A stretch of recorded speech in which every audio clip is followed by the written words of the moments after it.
Bonjour à tous, aujourd'hui c'est vendredi. Vendredi c'est l'info sportive. Sujet du jour,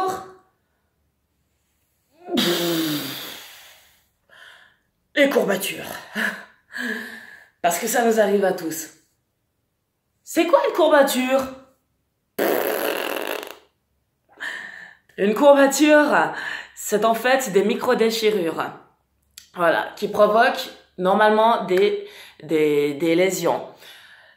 Quand c'est des bonnes courbatures, ce sera plutôt au niveau musculaire parce que c'est soit qu'il y a eu un étirement inhabituel, peut-être trop prononcé, un nouvel exercice, un nouveau type d'effort, que le muscle a été entraîné sans avoir récupéré ou qu'il est un petit peu endommagé.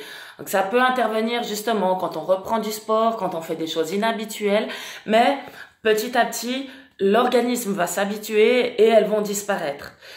Il y a des courbatures un petit peu plus mauvaises qui sont au niveau des insertions tendineuses. Mais ça fera partie d'un sujet plus tard. Aujourd'hui, on va s'arrêter justement au niveau musculaire, le sujet le plus important pour le Sporty Friday.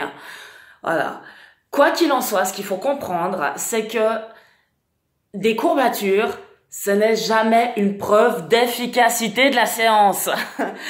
Ça prouve simplement que le muscle a eu une lésion. Il y a des gens qui vont progresser, qui n'auront jamais de courbatures. Il y en aura qui vont toujours en avoir et qui ne changeront jamais, qui n'auront pas de résultat. Donc, voilà, ne gardez pas en tête qu'absolument la résultante, la courbature, c'est l'efficacité d'un entraînement. En principe, ça reste sans gravité, mais si elle dure au-delà de 5-7 jours, faut quand même commencer à s'inquiéter. Le pic où elles vont arriver, c'est en effet, comme vous aurez pu le remarquer, les connaisseurs, entre 24 et 72 heures. Voilà, comme expliqué, jusqu'à 5 à 7 jours de durée. Pourquoi ça fait mal? Ah, bien sûr, il y a une raison. Pourquoi ça fait mal? Parce qu'en fait, c'est une fuite de calcium qui intervient dans la cellule musculaire. Et cette fuite de calcium, ça va créer un œdème. Et cet œdème, ça va générer une inflammation. C'est pour ça qu'en fonction de votre condition physique, de votre reprise, de votre gestion, elle va mettre plus ou moins de temps à arriver, à se manifester. Mais surtout, comment qu'on fait pour les réduire, ces courbatures?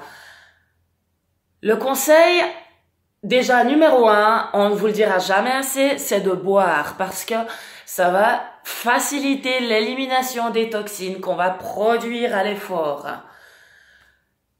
Ensuite, il y a le conseil du massage avant la séance qui peut être fait avec des huiles végétales, notamment l'huile de pépin de raisin, l'huile de macadamia, mais aussi avec les huiles essentielles comme la lavande, l'arnica aussi.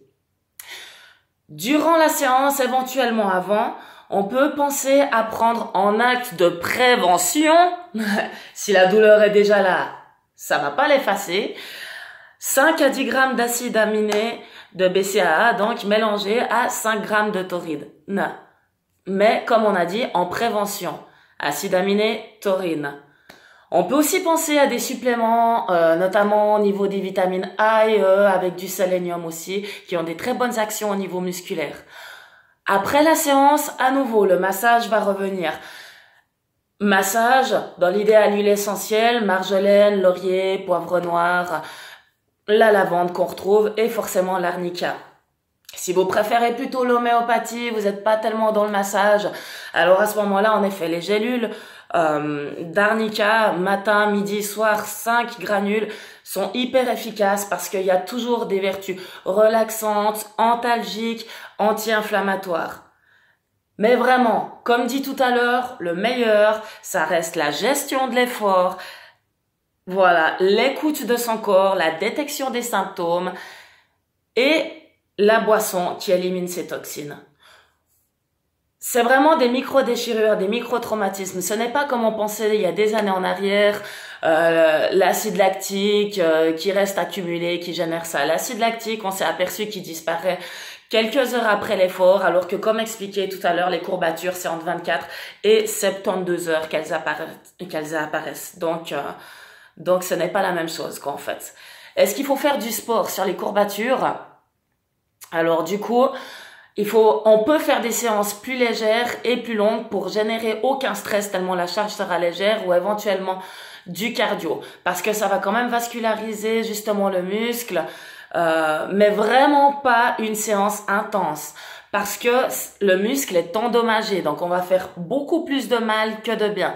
Séance légère, longue répétition ou cardio training. Et faut-il faire des étirements? Alors franchement, il n'y a aucune loi qui va dire oui ou qui va dire non. Simplement, gardez en tête à nouveau que c'est un micro-traumatisme, c'est une micro-déchirure musculaire, et qui, si par-dessus vous faites encore des étirements, sur une micro-déchirure, je vous laisse imaginer la résultante. Donc voilà. Le conseil vraiment, c'est écouter votre corps, détecter les symptômes et chercher à devenir plus fort sans vous faire de tort. Passez un bon week-end, une bonne fin de semaine. S'il y a des questions, j'y réponds, il n'y a pas de problème. J'espère que cet article vous aura aidé. Bonne journée à tout le monde. Au revoir.